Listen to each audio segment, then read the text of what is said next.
Hi everyone, we are going to paint one of our new summer door hangers. This one is super cute with a watermelon and ant. I'm going to start off with my round. And what I did prior to the video was just draw a line straight across the middle. It'll get covered up with that black band you saw. And I did 2 coats of white on the top half. It's dry. I did that to help us out with our process here.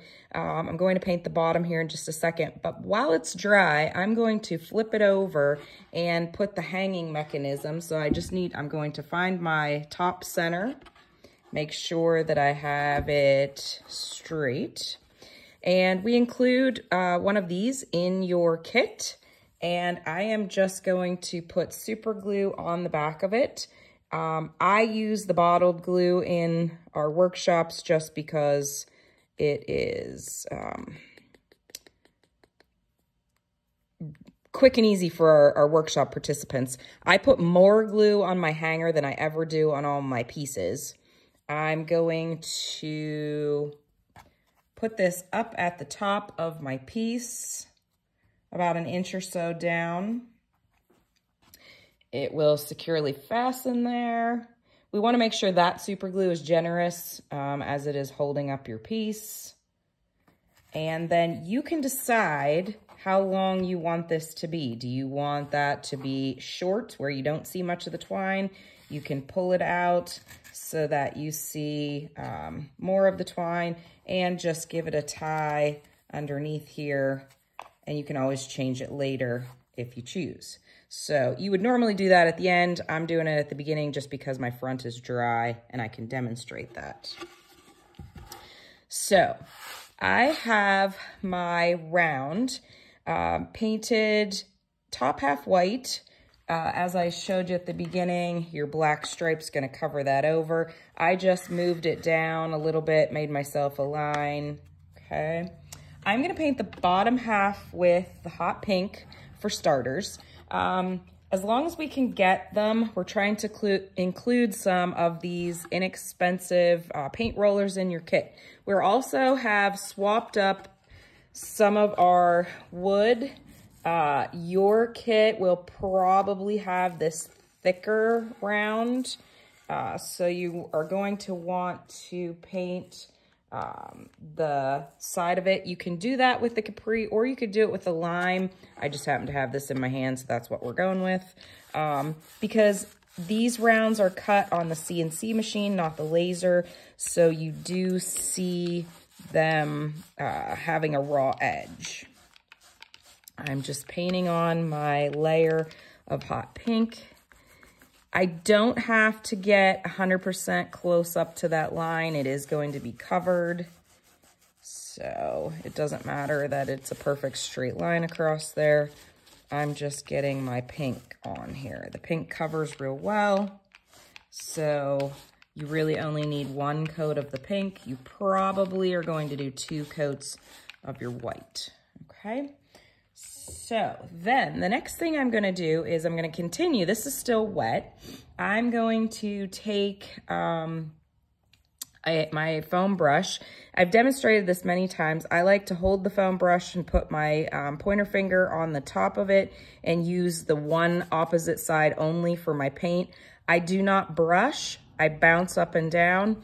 I'm going to grab some more of that same pink and I'm going to kind of just put it in here, but I'm also grabbing a little bit of red as well, and I'm going to kind of mix that in there. We know watermelon comes in a variety of different shades, so I'm taking a little pink, a little red, and I'm kind of just bouncing that just to give my color a little extra. You certainly don't have to do that. You can do it all solid pink and move on. Okay, so I've added in a little red. Might not show up on the camera super well, but you can see in person that it's got some shading going on there. We all know watermelon also sometimes has some lighter shades of pink. So I'm going to grab a little more of my pink and I'm going to take some white And I'm gonna kind of do the same thing. I'm just kind of bouncing that into my wet paint that is already there. Again, you do not have to do this. You can just do hot pink. You could mix your pink and your white together and make a lighter shade of pink and just put that solidly on there. I just like the different shading on my piece. My edge is gonna get covered with my rind, so I'm not worrying about that. Add a little more in here maybe. And I'm just bouncing that up and down. I don't care if my white is 100% mixed in there. It just gives it some extra interest. Again, I can take a little bit of my red as well and play around with that too. So however you do this part is really up to you. I like the different colors and shading. So I'm good with that. I am going to move this aside and let it dry a little bit. I did already paint my black stripe so it would be dry. I went ahead and I started my letters. I'll show you how I do those letters. You have the word hello as well. I'm going to use the lime green. I have one of the makeup sponges. I just eliminate any of the extra paint. And again, it's that bouncing up and down motion that is going to give you the clean edges. Sometimes you have to do 2 coats, but you're better off doing 2 coats than you are having it globbing down on the edges. So let me get those covered. I already did the majority of the summer letters. They're dry and actually glued on to my black stripe. I just hold it with my fingernail, usually. If you don't have long enough fingernails, you could use a toothpick or a pin or even a pencil, I suppose. You could hold that down onto your surface with some painter's tape upside down. Oops, that was a little extra. Turn it around, do your other side. You do see some texture with the paint by going in this up and down motion, but that kind of flattens out as it dries. If you can see maybe a little texture there. But these dry ones, I did them the exact same way and you don't see a lot of texture. Okay, so I think my R is probably pretty good. I'll glue that on there. This guy might need a little extra.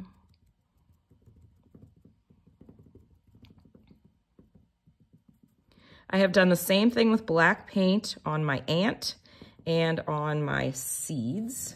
So they're already painted, my little ant and a bunch of my watermelon seeds. There's a dozen watermelon seeds in your kit too.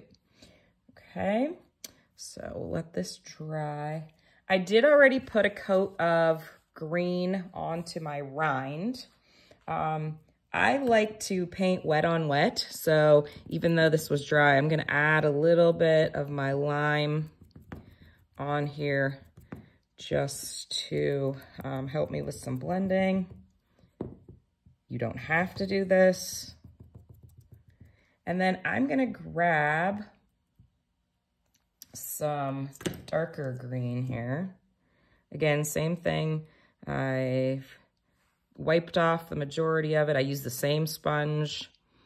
I'm just kind of gonna lay this down here a little bit. Not 100% solid, and they're not 100% evenly spaced. They're not 100% the same size, and that's okay. I don't want it to be looking perfect. I like that kind of little bit of messiness. Kind of just giving it a wiggle as I go, and like so, okay? All right. So we've got our rind there. I'm going to pull my big piece back over here and show you how this gets assembled.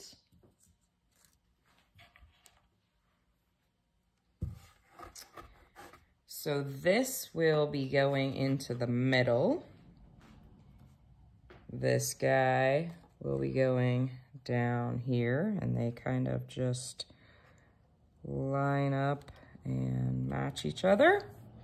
And then our hello, our ant, as well as all of our little watermelon seeds. You can glue these whichever way you would like.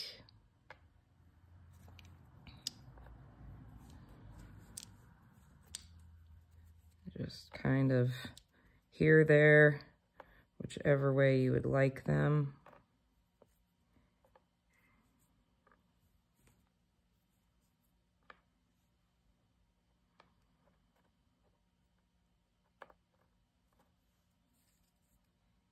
So you get them into a pleasing look. Okay, now that's kind of the basic painting of it. You could add some additional things if you'd like. Perhaps take the end of paintbrush and add some dots or wiggles to your corners. To, you know, you could do additional things on your watermelon rind.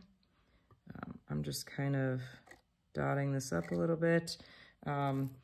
You could add some spatter. I kind of like it just sort of clean the way it is. You could add some additional maybe black to the watermelon rind. Mine is still wet, of course, but maybe if I add a little, just some wiggles in here, alongside of the, you know, whatever you would like to do with your piece. Add in those additional touches.